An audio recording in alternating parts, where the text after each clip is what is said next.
ফরিদপুরে সাহিত্য পরিষদ এবং বৃহত্তর ফরিদপুর ইতিহাস ঐতিহ্য পরিষদের আয়োজনে ফরিদপুরে নজরুল গ্রন্থের প্রকাশনা উৎসব অনুষ্ঠিত হয়েছে। ফরিদপুর প্রতিনিধি জাকিব আহমেদ জ্যাক জানান, শনিবার সন্ধ্যায় জেলা পরিষদ মিলনায়তনে নজরুল গ্রন্থের স্মারক উন্মোচন করেন অতিথিরা। এই উপলক্ষে আলোচনা সভা অনুষ্ঠিত হয়।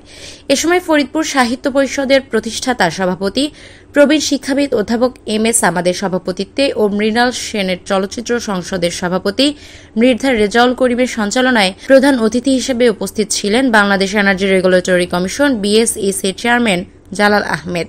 এর আগে একই স্থানে নজরুল বিষয়ক প্রকাশনা গ্রন্থের প্রদর্শনী অনুষ্ঠিত হয়। প্রদর্শনী মেলার উদ্বোধন করেন অবসরপ্রাপ্ত অতিরিক্ত সচিব মোস্তফা কামাল হায়দার।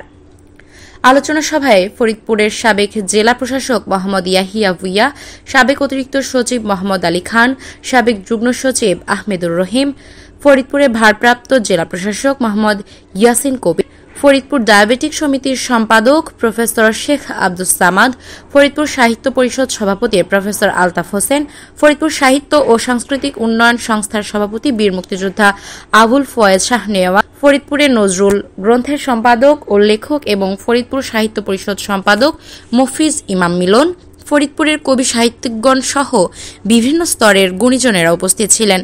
প্রধান অতিথির বক্তব্যে BSECর চেয়ারম্যান জালাল আহমেদ বলেন, এ শহরে যে জাতীয় কবি কাজী নজরুল ইসলামের পদচারণা ছিল তা ফরিদপুরে নজরুল গ্রন্থ থেকে জানতে পারলাম। ফরিদপুরের মাটিতে সাহিত্যের এখনও অনেক উপাদান ও রস রয়েছে, তাদের পৃষ্ঠপোষকতা করতে হবে। লিখি কখনো কখনো এবং ফেসবুকে যখন লিখি, আপনাদের সকলের প্রতি পরম করুণাময় শান্তি বর্ষিত হোক।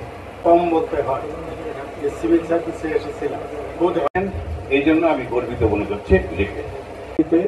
সেটি একটি অনন্য সঙ্গ দিতে তাদের প্রত্যেকের প্রতি